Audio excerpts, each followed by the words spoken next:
ঈদ মুবারক বাবা। ঈদ মুবারক। বাবা দেখো কত মানুষ। হ্যাঁ, সবাই ঈদের আনন্দে মেতেছে। বাবা রাস্তায় মেলা বসে গেছে, চলো ঈদের মেলা দেখতে যাই। চলো মা।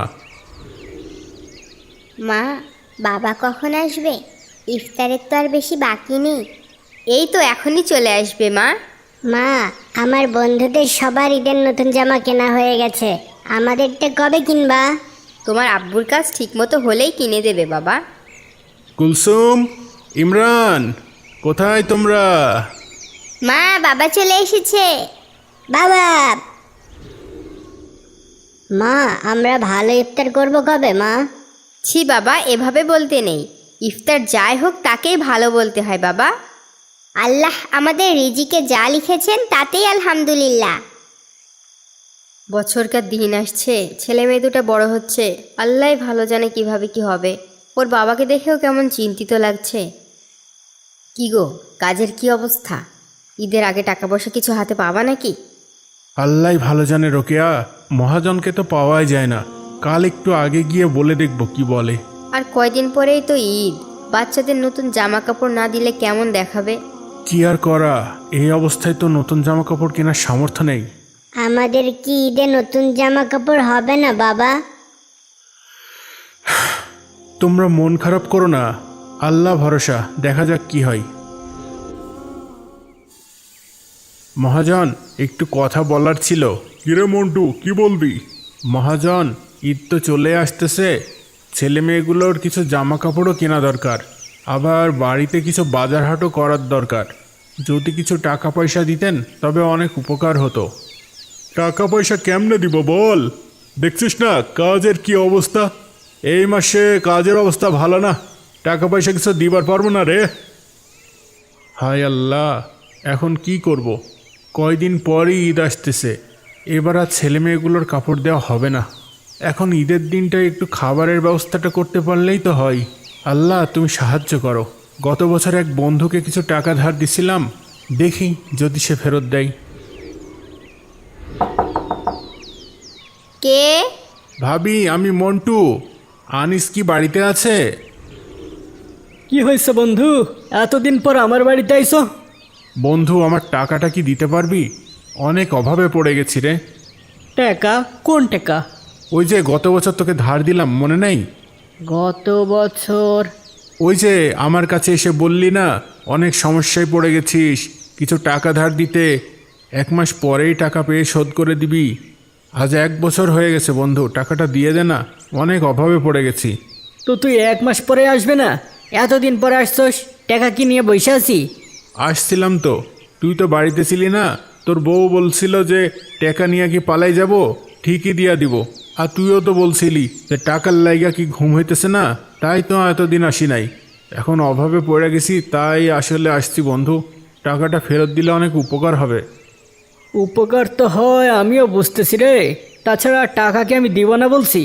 এখন একটু হাতের অবস্থা খারাপ, তুই কয়েকদিন পরে আয় বন্ধু, দেখবো না কি করা যায়।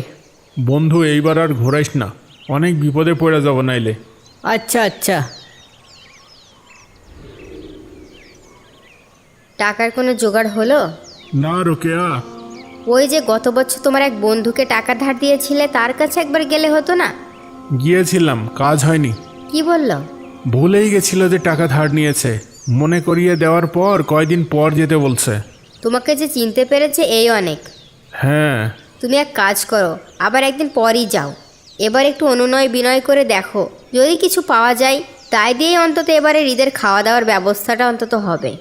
সেটাই রোকেয়া, ধার দেওয়া টাকা ফেরত চাইতেই আবার নিজের অভাবের কথাও বলা লাগে, কেন টাকা ফেরত দেওয়া লাগবে সেইটাও বোঝানো লাগে। এজন্যই বন্ধুকে টাকা ধার দিলে বন্ধুত্ব নষ্ট হয়। আমার অবস্থা একটু ভালো হলেই তো ওই টাকা চাইতাম না রোকেয়া, এখন বিপদে পড়েছি, কিছু করার নেই। যাই দেখি কাল আবার কি বলে। আবার চলে আসছেন টাকা চাইতে? চাইতে আসিনি বোন, আমার টাকা ধার দিছিলাম, ফেরত চাইতে আসছি। আনিসই আজকে আসতে বলছিল। কই সে? সে তো বাড়িতে নাই। কিন্তু আমাকে যে আসতে বলছিল। কি জানি, আমার এত কিছু কয় নাই। কখন আসবে? কে জানে কখন আইব। আরে ওই যে আয়া পড়ছে। এত তাড়াতাড়ি চলে আইসস? ঈদের আর 1 দিন বাকি, অনেক বিপদে পড়ে আসছি। আচ্ছা, এই 100 টাকা আছে, এটা নিয়ে যা। বাকিটা আবার অন্য এক সময় আইসা নিয়ে যাইস। মাত্র 500? তাইলে ধার তো নিছিলি 5000। এখন আর কিছু নাই রে। তাছাড়া বছরকার দিন আসতেছে, আমারও তো কিছু খরচপাতি আছে নাকি। যা, এবার আর ঘোরাবো না, কয়দিন পরে দিয়া দেবো। এই দুনিয়ায় টাকা ধার দিয়া ফেরত চাইতে গেলে নিজেরই লজ্জা লাগে, কিন্তু তাদের ফেরত না দিলেও লজ্জা লাগে না। হায় রে টাকা। কিছু জোগাড় হলো? 500 দিয়েছে। আলহামদুলিল্লাহ। দেখতে দেখতে রাত পোহালেই ঈদ। আমাদের না হয় নাই হলো, কিন্তু ছেলে মেয়ে দুটোকেও নতুন কাপড় দিতে পারলাম না। যা হয়েছে তাতেই আলহামদুলিল্লাহ। একটু ভালো মন্দ খাওয়ার ব্যবস্থা করতে পারলেই হলো। আর তাছাড়া গতবারের কাপড়গুলো বেশ ভালোই আছে, ওগুলাই ধুয়ে পরিষ্কার করে দেব। মা কুলসুম, এদিকে আসো তো মা, এই কাপড়গুলো ভাঁজ করো তো। আসছি মা। মা, আমাদের কি নতুন জামা কাপড় হবে না? এই তো তোমাদের জামা কাপড় তো ধোয়া হয়ে গেছে, এগুলোই তো নতুন মনে হচ্ছে। ভাই ইমরান, দেখ তোর জামা একদম নতুনের মতো লাগছে। কিন্তু এগুলো তো পুরনো জামা, নতুন না। আমার বন্ধুদের সবার নতুন জামা হয়েছে। আল্লাহ চাইলে ইনশাল্লাহ সামনের ঈদে কিনে দেবো বাবা। নতুন জামা না থাকলে কি ঈদ মনে হয়? ঈদের খুশির জন্য নতুন জামার দরকার নেই ভাই। আল্লাহ আমাদের রোজা কবুল করেছেন কিনা এটাই আসল।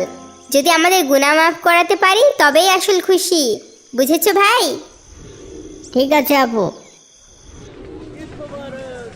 বাবা, কত লোক নামাজ পড়তে যাচ্ছে, আমাকেও নিয়ে যাও। না বাবা, তোমরা 2 ভাই বোন এইখানে দাঁড়িয়ে মেলা দেখো। আমি ওই যে একটু সামনেই নামাজ পড়ে আসছি, এখনই নামাজ শুরু হয়ে যাবে। ঠিক আছে বাবা, তুমি চিন্তা করো না, আমরা এখানেই দাঁড়িয়ে থাকবো, তুমি নামাজ পড়ে আসো। ওই যে বাবা আসছে। ঈদ মুবারক বাবা। ঈদ মুবারক। বাবা দেখো কত মানুষ। হ্যাঁ, সবাই ঈদের আনন্দে মেতেছে। বাবা, রাস্তায় মেলা বসে গেছে, চলো ঈদের মেলা দেখতে যাই। চলো মা। কত সুন্দর খেলনা, কত রকমের খাবার। হ্যাঁ বাবা, অনেক সুন্দর সুন্দর খেলনা, খাবার। বাবা দেখো, এই খেলনাটা কত সুন্দর। হ্যাঁ মা, আল্লাহ তাআলা আমাদের অবস্থা একটু ভালো করলে ইনশাআল্লাহ তোমাকে সুন্দর খেলনা কিনে দেবো। আমার লাগবে না বাবা, আমি এমনিই বললাম। চলো আমরা একটু ঘুরে দেখি। চলো। চলো। জানো বাচ্চারা, তোমাদের মা তোমাদের জন্য দুধ সেমাই রান্না করেছে। ওয়াও, দুধ সেমাই। দুধ সেমাই কার পছন্দ? আমার পছন্দ, আমার পছন্দ। মা ঈদ মুবারক। ঈদ মুবারক মা। এই যে তোমাদের দুধ পায়েস তৈরি, দেখো তো কেমন হয়েছে। ও, দারুণ হয়েছে মা। মাশাআল্লাহ আম্মু, অনেক সুস্বাদু হয়েছে। নতুন জামা কাপড় থাকলেই ঈদ হয় না। ঈদের আসল আনন্দ তো আল্লাহর প্রতি সবকিছুর জন্য কৃতজ্ঞতা প্রকাশ করাই। আর মায়ের হাতের সেমাই খাওয়া। সবাই একসাথে হাসছে, তাদের চোখে মুখে ঈদের আনন্দ। তারা বুঝতে পারছেন ঈদের আসল আনন্দ পরিবারের সাথে একসাথে থাকা এবং আল্লাহর প্রতি কৃতজ্ঞতা প্রকাশ করা।